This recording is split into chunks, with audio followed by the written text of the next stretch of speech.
In the jungle, a woman finds something no one should ever see. What hides behind the smallest door on Earth? Watch till the end. Like, subscribe, and tell us where you're watching from. Dr. Emma Hayes adjusted the strap of her worn leather satchel as the sound of the helicopter faded into the dense green horizon. The air was thick with humidity, and the smell of wet earth and decaying leaves clung to her like a second skin. She stood alone in a clearing deep in the Peruvian rainforest, surrounded by the steady hum of insects and the distant cries of unseen birds. It was both beautiful and oppressive, a world where time seemed to slow and everything breathed in rhythm with the jungle. For the first time in months, she was completely alone. That was how she wanted it. Emma wasn't just another explorer seeking adventure. She was an archaeologist from the University of Colorado specializing in lost civilizations of South America. But this trip wasn't funded by any institution or sponsored by any museum. She had organized it herself after leaving her position abruptly. Officially, she said it was for independent research, cataloging plant species and environmental patterns. But deep down, she knew the truth. She needed to disappear for a while. 2 years earlier, her fiancé, Dr. Michael Carter, had died during an expedition in northern Chile. They had been excavating a pre-Incan burial site when a sudden landslide buried part of their camp. Emma had survived. Michael hadn't. She carried that day with her in every waking thought, every silence that followed. His name still echoed through the lectures she could no longer give. Since then, she had avoided people, institutions, and anything that forced her to remember who she used to be. The jungle was her refuge, a place indifferent to her grief. Her Peruvian guide, Luisa, had refused to follow her beyond the river crossing the locals called Willow Creek. He'd stopped their boat, shaken his head, and muttered a single phrase in Spanish. La Tierra de los Espíritus, the land of spirits. He had insisted that no one stayed past sundown there. Emma had smiled politely, thanked him for his help, and paid him double to take her supplies to the edge. When he left, she was alone with the whisper of the forest and the weight of her decision. The first few days were uneventful. Emma cataloged plant samples, photographed rare orchids, and set up her tent near a narrow stream that wound through moss-covered stones. She worked in silence, trying to lose herself in routine. But at night, when the jungle came alive with rustling leaves and unseen movement, her thoughts returned to Michael. She would stare into the flame of her small campfire, hearing his voice in the crackle of the wood. He had always been the daring one, the one who believed there was beauty in danger. "We study the dead," he once told her. "But what we really search for is proof that they mattered." By the fifth morning, something shifted. The air felt heavier, as if the forest itself was holding its breath. She noticed strange patterns carved into tree trunks near her camp, spirals, circles, and shapes that seemed deliberate. At first, she assumed they were marks left by local hunters, but the precision was unlike anything she'd seen. She photographed them, making notes in her field journal, and pressed deeper into the vegetation. The further she went, the quieter it became. Even the insects seemed to pause. The canopy filtered sunlight into pale green fragments that danced across the forest floor. Emma followed what looked like a faint path, almost invisible, but too consistent to be random. Her boots sank into the soft earth as she brushed past hanging vines, the air thick with moisture. Then, through the dense leaves, she saw it. A small wooden shape, half hidden under ferns. She stopped.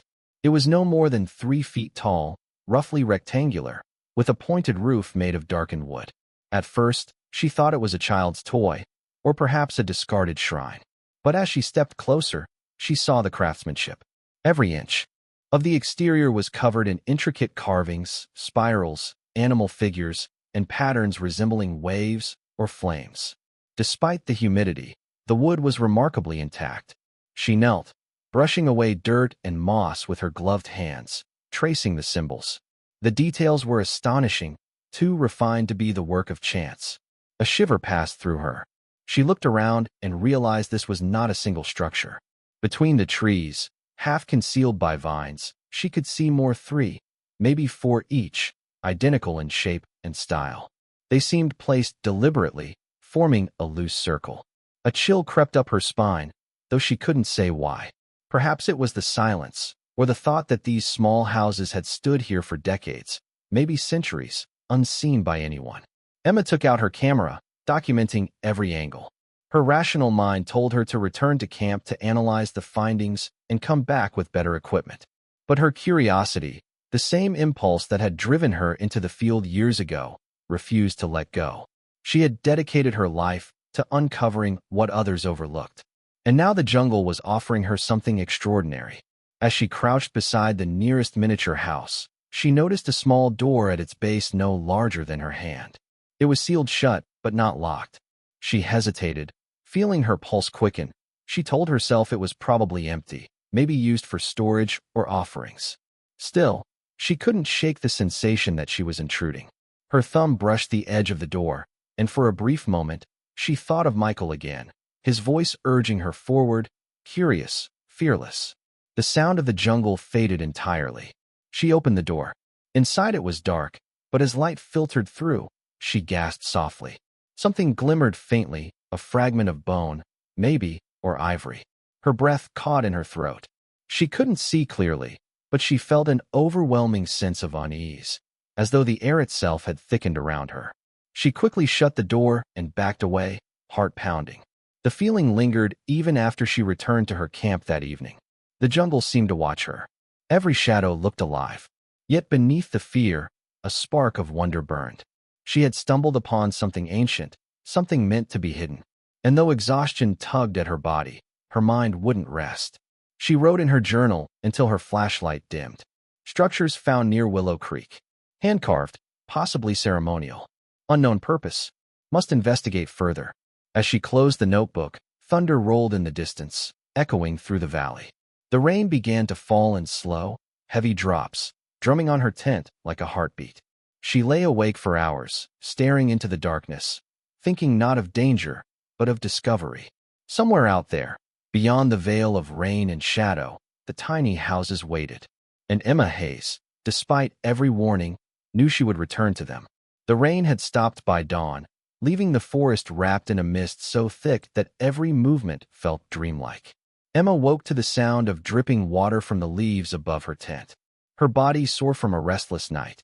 The memory of the small house still haunted her. She had replayed the moment of opening that tiny door over and over in her mind, convincing herself that exhaustion and fear had exaggerated what she saw. But deep down she knew the feeling she'd had wasn't imagined. There had been something inside, something she couldn't explain. She decided that morning she needed to return. The scientist in her demanded answers. She packed her equipment, camera, measuring tape, sketchbook, and set off toward the place she had found the day before. The jungle seemed different now, quieter yet strangely alive. Every step she took felt watched. Sunlight filtered weakly through the canopy, turning the air a pale green. The smell of wet wood and orchids filled her senses as she followed the faint path she'd marked.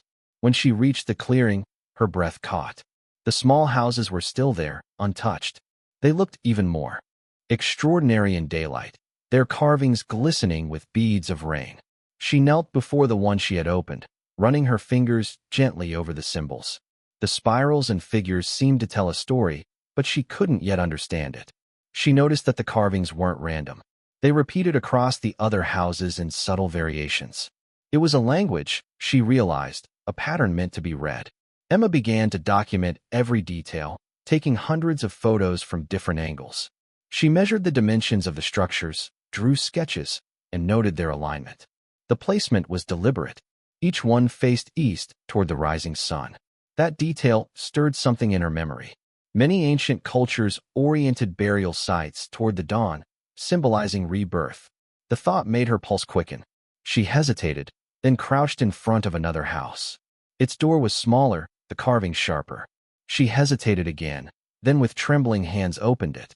This time she was prepared for what she might find. Inside there was a faint smell of earth and something dry. Old. Her flashlight's beam revealed fragments of woven fabric, a small clay bowl, and what looked like tiny beads made from bone. But what froze her was the unmistakable shape of a miniature skull, perfectly preserved. It was human. The proportions were right, the curve of the cranium, the sockets where eyes had once been. Yet it was small, no larger than a child's fist.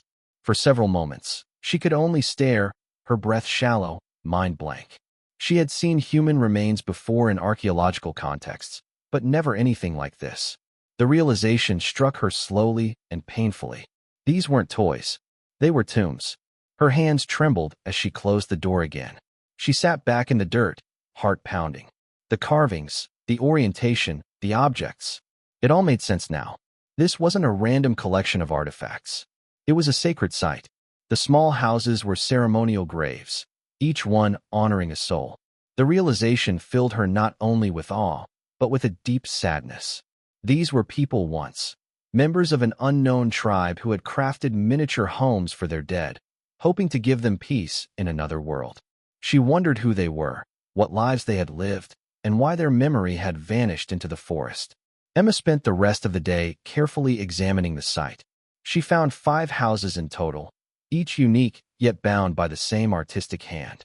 The carvings grew more intricate the deeper she explored. On one she found depictions of what looked like rivers, animals, and a central figure with open arms. She suspected it represented a deity or spirit guardian. She photographed everything, labeling her findings with meticulous care.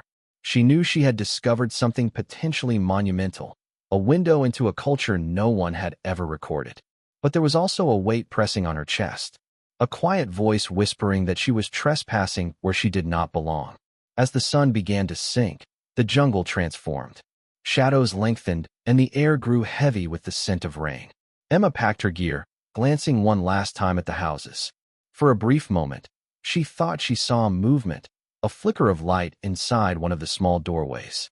She blinked and it was gone. She told herself it was the reflection of sunlight on wet wood, but unease lingered as she made her way back to camp. The forest seemed alive with whispers, the rustling leaves forming words she couldn't quite make out.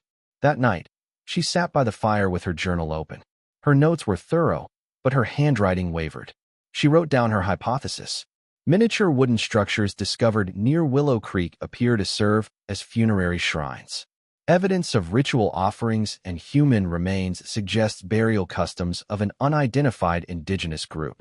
Estimated age, possibly pre-colonial. Then she stopped and looked up at the darkness beyond her tent. The fire crackled softly, throwing orange light on her face. She felt a mix of fear and fascination. If her interpretation was correct, she had stumbled upon a lost tradition, one that had survived centuries in silence. As she closed the journal, thunder rolled again in the distance, the same way it had the night before. She poured water on the fire, crawled into her tent, and lay awake, listening to the symphony of the jungle. In her mind's eye, she saw the tiny houses again, glowing faintly in the mist, their doors closed, but watching. Despite her fear, one thought refused to leave her. She had to go back. There was more to uncover, and she could feel the story of the Willow Creek spirits calling to her from the depths of the forest. Morning came pale and heavy, the light dim through a veil of fog that drifted low across the forest floor. Emma woke unsettled, her dreams fragmented and filled with flickering images of water, carvings, and faces she couldn't recognize. The air in her tent was damp and cold, and when she stepped outside, the forest was unnervingly quiet. The usual chorus of birds was gone, replaced by the soft hiss of wind moving through the leaves. She felt a strange tension in the air, as if the jungle were waiting for something to happen. She poured herself a cup of lukewarm coffee, barely tasting it, and decided to return to the site before the storm came. Every instinct told her to stay at camp, but something stronger, a pull she couldn't name, drew her back to the wooden houses. As she moved through the dense vegetation, she noticed signs she hadn't seen before. Branches snapped recently, footprints pressed into the mud, and an occasional flicker of movement in her peripheral vision. Someone or something had been near her camp. Her hand tightened on her machete as she pushed through the foliage. When she reached the clearing, the sight stopped her heart.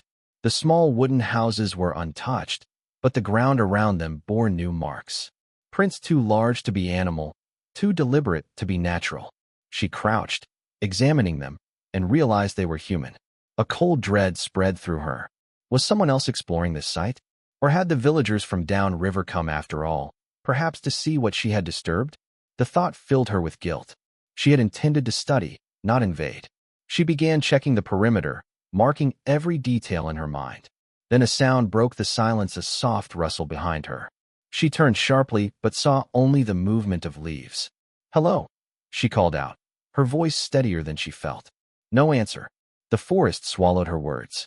She lingered, half expecting a response, then turned back to her work. She focused on documenting the carvings she hadn't yet analyzed. The wind grew stronger, carrying the smell of rain and something faintly metallic. She realized her hands were trembling. It wasn't just the sense of being watched. It was the growing feeling that the forest itself had come alive, aware of her presence in a way that wasn't entirely benign. By midday, the sky darkened. Thunder rumbled low and distant. And within minutes, the rain began to fall. Fat drops hit the leaves, turning to sheets of water that blurred everything into motion. Emma took shelter under a broad tree, clutching her camera to her chest. Lightning illuminated the grove in brief, blinding flashes. And in those moments, she thought she saw shapes moving between the trees, tall, indistinct figures that vanished when the darkness returned. She tried to steady her breath, telling herself it was the storm, her imagination, exhaustion. But fear had a way of making reason small. As the rain poured, she thought she heard something else. The faint ringing of bells, soft and rhythmic, carried by the wind. It was unlike anything she had ever heard in the jungle. The sound seemed to circle her, coming first from one direction, then another. When lightning flashed again, she caught sight of movement by the stream. For a moment, she saw a woman standing there, her outline clear and still amid the rain. The figure was small, wrapped in what looked like woven fabric, and she held something in her arms. Emma's pulse quickened as the figure raised an arm and pointed toward the river. Then the light faded, and she was gone. When the storm finally eased, Emma sat soaked to the bone, staring at the spot where the woman had been. Her logical mind struggled to explain it. But another part of her, the part that had spent days among graves of the forgotten, understood. This place wasn't abandoned. It was alive with memory. She stood slowly, legs trembling, and walked toward the riverbank. The soil there was loose, disturbed. The water had risen from the storm, carving away part of the bank. That was when she saw it. Half-buried wood, carved and familiar. Another of the small houses, broken and nearly washed away. She dropped to her knees, carefully digging it out with her hands. Inside the shattered structure were fragments of bone, beads, and what remained of a clay bowl. Her chest tightened. This one had been lost to the flood. The vision of the woman pointing to the river struck her again. She wasn't warning Emma to leave. She was showing her what had been taken. Tears mixed with the rain still dripping from her hair as she gathered the pieces. She laid them gently beside a tree, arranging them in the same shape as the intact houses. "I'm sorry," she whispered, her voice breaking. "I'll make it right." As she finished, the storm's energy faded, and the air grew calm. A beam of sunlight pierced through the clouds, falling directly on the grove. The carvings shimmered faintly, as if acknowledging her act. Emma felt a deep stillness settle over her, not fear, but acceptance. The forest seemed to exhale. She stayed there until dusk, her hands muddy and shaking, but her heart steady. When she finally made her way back to camp, the air was cool and quiet. That night, she couldn't sleep. The sounds of the jungle returned, but they no longer frightened her. She sat by her small fire, staring at the orange glow. In the flames, she thought she saw the faces of the lost tribe, the artisans who had carved the houses, the families who had buried their dead, the woman who had guided her. For the first time, she didn't feel alone. She felt part of something larger, something sacred. The rain began again, soft and rhythmic, like the forest whispering its gratitude. Emma looked out into the dark and understood the truth of what she had found. It wasn't just a discovery. It was a message. The dead were never gone. They were simply waiting for someone to listen. When the sun rose the next morning, the forest seemed lighter than before. The mist had lifted from the ground, and the sound of birds returned in full chorus. Emma sat outside her tent, watching the first rays of sunlight glint across the stream. Everything felt different. The storm had washed away the heaviness that had hung over the place for days. She felt as though she had been given something precious, something she could never quite name. She spent that day quietly gathering her equipment, double-checking her notes, and packing what remained of her supplies. The discovery she had made would reshape her work forever. But she didn't feel triumphant. She felt reverent. Every object she packed, every photograph she labeled felt like part of a promise. She would tell their story, but she would do it gently without spectacle. Before leaving, she returned one last time to the grove. The wooden houses stood glistening with dew, their carvings shining faintly under the soft morning light. The house that had broken in the flood was now repaired as best she could manage, the fragments of wood fitted together like the pieces of a forgotten prayer. She knelt before it, brushing away leaves from the base. From her pack, she took a single white orchid, the same kind that grew near her camp, and placed it beside the door. "You're home again," she whispered. For a moment, she thought she felt the air stir, a faint warmth moving across her skin like a quiet breath. She closed her eyes and smiled. Then she turned and walked back toward the river, leaving the grove undisturbed. The journey home was long. The boat that carried her back down Willow Creek rocked gently under a bright sky. Louisa, the guide who had refused to go deeper before, stared at her curiously as she climbed aboard. He asked no questions, only nodded when she said, "I found what I was looking for." She kept her journal close to her chest during the trip, unwilling to open it, unwilling to let the ordinary world touch what she had witnessed. The jungle receded behind her, its green walls closing like a secret. Months later, back in Denver, the memory of the forest lingered. The noise of the city felt harsh and distant, the air dry and empty. Emma returned to her office at the university, though she no longer belonged entirely to that world. She worked quietly on her paper, filling it with careful observations, respectful language, and photographs that spoke more than her words could. When it was finally published, the study was titled The Houses of the Spirits, Rediscovering the Lost Tribe of Willow Creek. Her colleagues praised her for her meticulous documentation, and museums offered to collaborate, but Emma declined every invitation to return for excavation. The site, she insisted, should remain untouched. It was not a place to dig. It was a place to remember. Time passed, and her life slowly rebuilt itself. The grief that had shadowed her since Michael's death no longer felt like an open wound. It became part of her, quiet and familiar, like a stone worn smooth by water. She began teaching again. Her lectures focused not on discovery for glory's sake, but on respect for the past. Her students noticed the calm in her voice when she spoke of loss and of the power of remembrance. Some said her eyes always looked far away, as if she still listened for something only she could hear. Years later, Emma returned to Peru. The university had invited her to give a lecture in Lima, and afterward she took a small detour. She hired a boat alone and followed the same river she had once crossed in fear. The jungle looked much the same, alive and eternal. When she reached the familiar curve where Willow Creek branched from the main river, she stepped ashore and followed the path she remembered by heart. The forest greeted her like an old friend. When she reached the grove, she stopped and caught her breath. The wooden houses were gone. In their place grew a field of white orchids, their petals open and swaying gently in the warm breeze. The air smelled sweet and clean. Emma felt no sadness, only peace. Nature had reclaimed what it had been lent, folding the memory of the tribe back into itself. She knelt among the flowers, placed her hand on the ground, and whispered a quiet thank you. From her bag, she took a small wooden carving, something she had made herself in the years since her return. It was simple, shaped like one of the little houses she had found. She set it carefully among the orchids. For a long moment, she stood there, listening to the soft rustle of leaves and the whisper of water nearby. It was as if the forest was speaking to her again, not in words, but in the rhythm of the world itself. She smiled, her heart calm.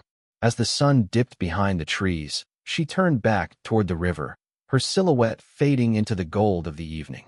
Behind her, the orchids glowed faintly in the fading light, swaying like tiny spirits at rest.